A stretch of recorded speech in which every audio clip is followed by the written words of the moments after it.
I am here with Chris Joseph, the chairman of the Lucas County Republican Party.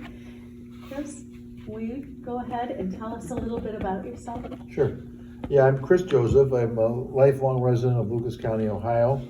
My family and I have been involved in the family business here for our whole careers.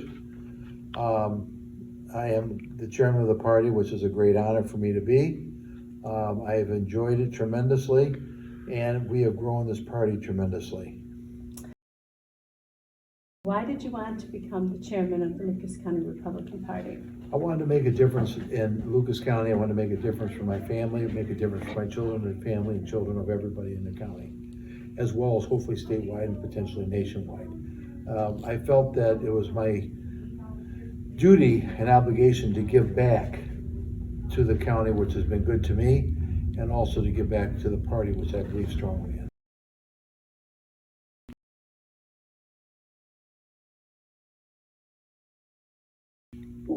Can you tell us what progress you've made towards turning Lucas County into red from a blue county? Well, our last election, we were 44% red, which is a big number for this county. So we're 6% shy of switching the dialogue from us being a blue county to a red county. So my goal this election is to try and switch us to a red county if possible. You've got to keep in mind that the county isn't just the city of Toledo, it's all of the outlying areas, and we have some really, really great people in those areas as well. I do see the city, though, starting to change more and more toward the Republican message, and we have a good opportunity to switch the county to a Republican county and get some Republicans elected. For example, this is the first time in 40 years that the 9th Congressional District is actually potentially a flip, where a Republican can win it. We also have the opportunity to possibly take a county commissioner seat and also pick up three houses. But we have a great group of candidates that are capable of winning.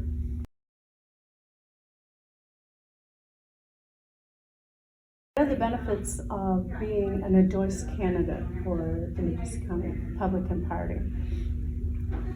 If you're an endorsed candidate of the Lucas County Republican Party, that means the party stands with you, has vetted you, and feel that you carry the values and the beliefs of the party.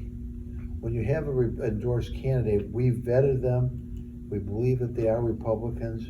We believe that they will follow through as Republicans when they're elected, and the resources of the party, to what extent they can, stand with them and help them. What are the benefits of being an endorsed candidate for this kind of Republican Party? Well, you have access to all the stuff, all the information the party has to offer. You have access to the biggest thing is being endorsed, but you also have access to our Facebook, our social media. You have access to our committees to help you get elected. You have access to training. You'll have access to headquarters in most cases. Those types of things. I mean, the list goes on and on. Okay, it sounds like there's a lot of benefits.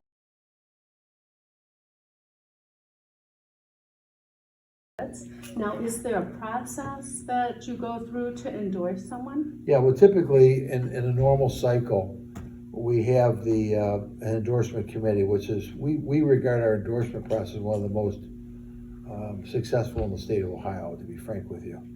But in this election, because of the issues that were going on and with all the craziness with the districts, it was my opinion that we don't endorse, to let the voters do the endorsing. So the voters chose who the Republican endorsed candidates were. We did not endorse prior to the primaries and the May 3rd primary because we felt it was more important to let the voters choose, and whoever the voters choose, they got our endorsement. That was what we did.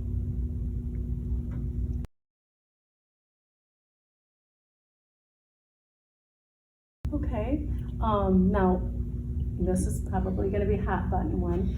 Governor DeWine was endorsed by the Lucas County Republican Party. Has there been any discussion about this within the party?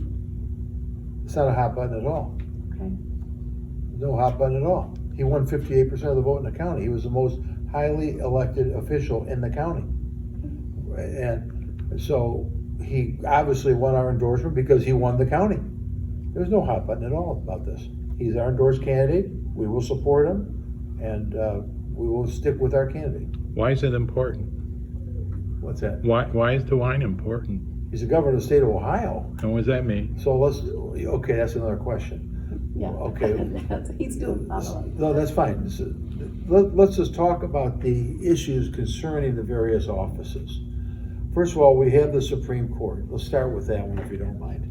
The Supreme Court right now, as you can see what's going on in Columbus, we have a Chief Justice who's supposedly a Republican who obviously flipped to the Democratic side, which has happened in the U.S. Supreme Court at time in history as well. But it happened here at the state level. She is termed out, meaning that she can't run because she's over the age of 70. So she is termed out and will not be able to run. So we have 3 justices running for the Supreme Court: Justice Kennedy, Justice Fisher, and Justice DeWine. DeWine is the governor's son, but he's totally independent of the governor. He is his own guy.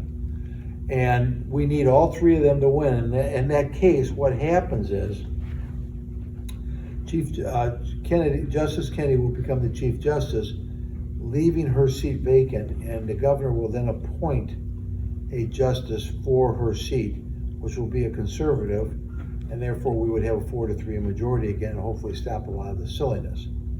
Now, that leads us to the question of why we have to have a Republican governor. If we didn't have a Republican governor, all the offices that are controlled by the state are controlled by the Democrats, which is a very bad thing. I mean, we want the offices all controlled by the Republicans. First of all, the governor has the right to appoint judges when vacancies occur. He also appoints his cabinet. He appoints people to all the various down offices. He appoints people to school boards and university boards. So it's a very big thing to have a Republican governor that can switch the dialogue. As you can see in these university states, there's been a lot of liberal thinking, and it's changed in our students. So we want to make sure we have trustees that believe in our viewpoint as well. So the Republican governor is absolutely crucial. He's the highest elected office in the state, and he matters. When he's elected, it tends to help the down ticket as well. In other words, the Secretary of State, the Attorney General, the Auditor, and the Treasurer all seem to get more votes. And if he's elected also, it'll probably help the Supreme Court carry their day as well. So electing the governor is a huge thing. So when people say they don't like Governor DeWine and they don't want to vote for him, they're really saying they don't want to vote for the Republican Party in a lot of ways. And it's very bad, and we've got to change that dialogue. If they don't like DeWine, they should at least vote for the other candidates that are Republican, especially the Supreme Court.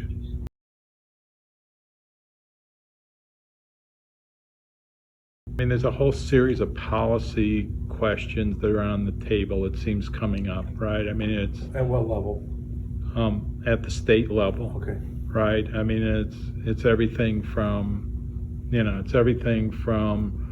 Roe through charter schools, through Second Amendment and all that stuff, right? Let me talk to you first of all about Roe versus Wade. Yeah. From my standpoint, the overturn of Roe versus Wade was not an abortion issue. I don't want people to think, I am not giving you my views on abortion or pro-life. I happen to be pro-life, but that has nothing to do with why I'm happy Roe versus Wade was overturned. This has to do with constitutional rights of the individual people in this country. Do you want the government to run your life, or do you want the individual states, because we are a republic, to run our lives? So now that Roe versus Wade has been overturned, what does that mean? First of all, states like New York, Illinois, California means nothing.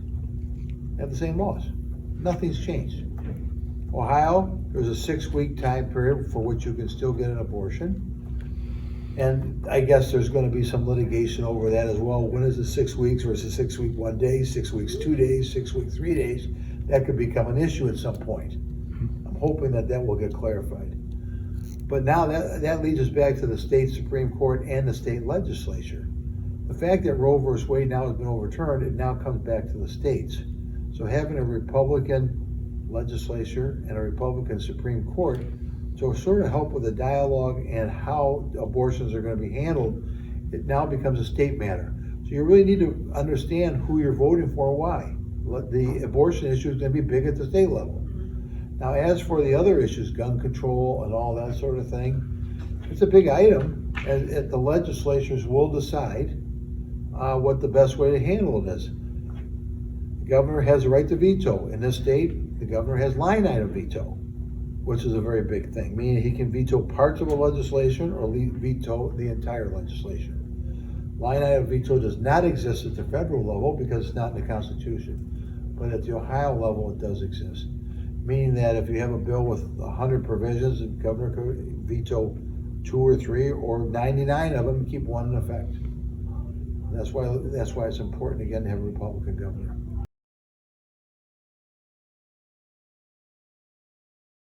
Do you see any relevancy between local candidates, the 2022 election, and the 2024 election? Well, it's always a stepping stone, isn't it? I mean, you know, the 2022, if the Republicans are able to win, hopefully they'll give you momentum going into 2024. But the top of the ticket in 2024 is going to make a big difference as to how the rest of the down ticket works.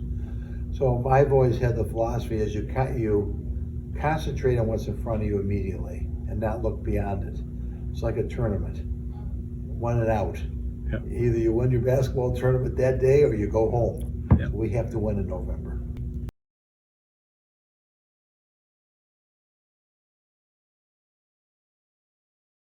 How do you see yourself leading that gamut of people? Well, actually, I think that's the strength of the party. I don't view that as a negative, like a lot of people do. What I view as a negative is if I don't accept your viewpoint, you don't accept mine, even though we're both Republicans. I think we got to be tolerant of each other's viewpoints. But the strength of the party is that we all are strong-willed and we all have certain beliefs that I think everybody believes will better the country, better their families. I believe in liberty, and I believe everybody should have the right to raise their family, live their lives the way they see fit, within certain reasons. I mean, you can't have unfettered control. But the biggest thing is it's a volunteer organization, and volunteers that step up are impassioned. And when they're impassioned, they work hard to make a difference. They want to make a difference. We have to give them the ability to feel that they're accomplishing this passion. That is the hardest thing, I think, is to make people realize that their passion can be recognized within the boundaries of everybody. But it's a very hard thing to mesh. You got people that just don't want to do it. They want to just tell you how they think it should be, and if it's not their way, they don't want to be involved, which is sort of silly. But I think that we're getting more and more people involved than we ever have because they see the fact that working together will get us 80% of where we need to be, which is a heck of a lot better than zero. And that's what my viewpoint is. Find that you're talking about middle of the road Republicans versus right-wing Republicans. I refuse to use the word rhino because I think it's a ridiculous word. Okay. I refuse to use the word rhino. There is no such thing in my opinion. Everybody is a Republican who votes Republican, and that's what we need to win. This notion that someone is a rhino does not disqualify them from being a Republican, and the people that are calling them rhinos don't have the right to disqualify them because they think they know more. Everybody has their opinion. Everybody's welcome in this party. It's a wide big tent. Big tent. When either the far right or the far left Of the Republican of Party. the Republican Party bring up the endorsement of DeWine, typically what is your answer? My answer is the voters decided. Which is like perfect. Voters decided. Yeah. It's done. We rule by majority. Sorry, that's just the way it works. Now, do you have any things that you would, asked you a lot of questions, but are there some things that you would like to share that we haven't asked? Well, sure, I'd like to say that I really, really am honored to have this job. Sometimes you wake up and you say, why am I doing it? But generally speaking, I'm honored to have this job. And I've met some wonderful people, I've met different people, I've met people that have different viewpoints or wider viewpoints or more stronger viewpoints than I do. But generally speaking, I think this is a great party. I think we have a great group of people. We have some bumps along the road, but it takes a little time to understand. You just got to ignore those bumps. And you got to keep going in the direction the road's taking you. And these are things that we need to work on together as a team. We need to work to make this better. How do we make it better? We continue to get better candidates like we've got. We've got great candidates, not good ones, great ones. We need to build our infrastructure so we can do some more support for it. We do more outreach. We can get our message out. We need to do things like have classes whereby we can teach people what the Constitution is about, what being a Republican is about. And we should embrace everybody's viewpoint, okay? Now, on the other hand, we can't have people saying your religion is wrong and my religion is right. We can't have that. My religion is mine. As long as you practice yours, I'll practice mine. All right? We can't have people telling us, making fun or calling people names. Everybody is a person, and everybody has to be treated like a person. And that's my beliefs on a lot of this stuff. Can you talk about just progress over the last year or 18 months in terms of structure, organization, those kinds of things We made at a lot the of party progress. level? Yeah, Can you we just have- talk about some of the initiatives? Yeah, we've obviously got a campaign team together. We've got a recruiting team together, finance team together. We have a social media program that's really good. All these are really good, by the way. We have a teen club. We have volunteers. This started over the last few years, but we've now enhanced it. We've got to do a lot more. Now the problem is people wear out, so we're constantly having to replenish, and replenishing takes time. Now you've got we're having a major transition in this party that people are having trouble understanding. The old guard, so to speak, myself as one of those, has a different viewpoint on the direction of the party. So it's my job to embrace the younger and the older and mesh them together. And that's a big job, but we're doing it. We're meshing them together. It just takes time. It takes energy, and it takes being willing to mesh and not be so difficult in your position we can't move forward.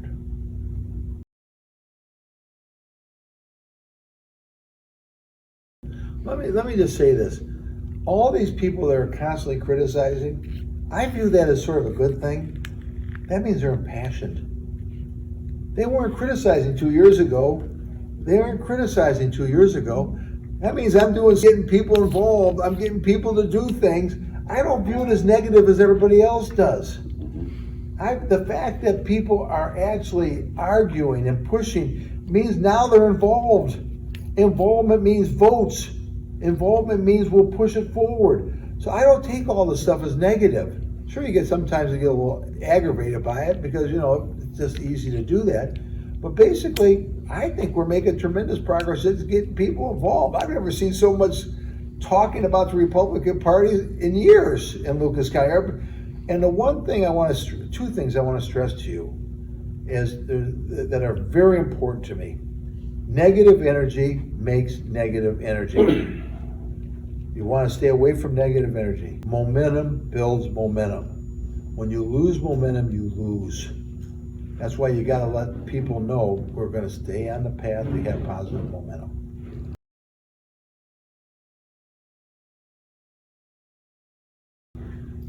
I have one more question on that.